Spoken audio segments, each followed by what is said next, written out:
the question, and yes, Congress has a lot of incremental steps, a lot of means short of impeachment to address friction or conflicts with the executive branch. And that was the point I was making a moment ago with respect to what the Department of Justice had said in litigation today, where the absolute immunity for senior advisors, actually I think it's a different issue in that case, I beg your pardon, but in any event, there's a dispute in that case about information requests. And the point that DOJ was making there is the Constitution requires incremental steps where there's friction between the branches. As I mentioned the other day, friction between the branches and between Congress and the executive on information requests in particular is part of the constitutional design. It's been with us since the first administration.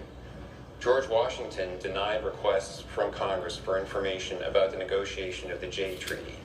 And so from the very beginning, there has been this friction leading to jockeying for position and accommodations and confrontation and leading to ways of working things out when Congress demands information from the executive and the executive asserts to protect the institutional authorities of the executive branch, the sphere where the executive can be able to keep information confidential.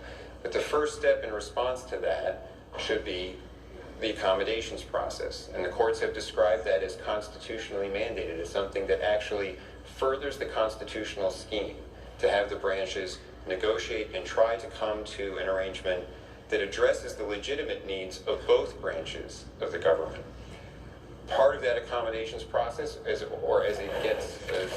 confrontation continues, can involve Congress exercising the levers of authority that it has under Article 1 to try to put pressure on the executive. So, for example, appropriations, not funding the policy priorities of a particular administration, or cutting funding on some policy priorities, or legislation, not passing legislation that the president favors, or passing other legislation that the president doesn't favor.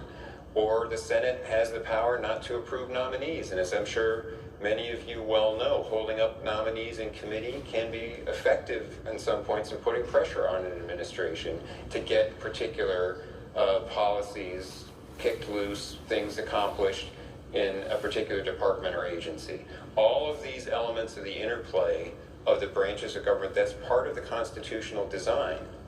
But impeachment is the very last resort for the very most serious conflict where there is no other way to resolve it.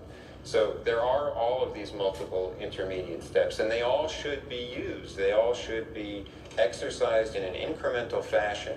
And that's exactly what didn't happen in this case. There was no attempt at the accommodations. There was no attempt even to respond to the legal issues, the legal defects that the counsel for the president and the departments and agencies pointed out in each of the subpoenas that were issued by the House committees. And even the issue of agency counsel, there was no attempt to try to negotiate on that. And that's really something that in the past, even last April, with the House Committee on Oversight and Government Reform with Chairman Cummings, there was a dispute about that. And we wouldn't allow a witness to go without agency counsel. And then we had a meeting with Chairman Cummings, and it got worked out. And it was turned into a transcribed interview, I think, and but agency counsel was permitted to be there.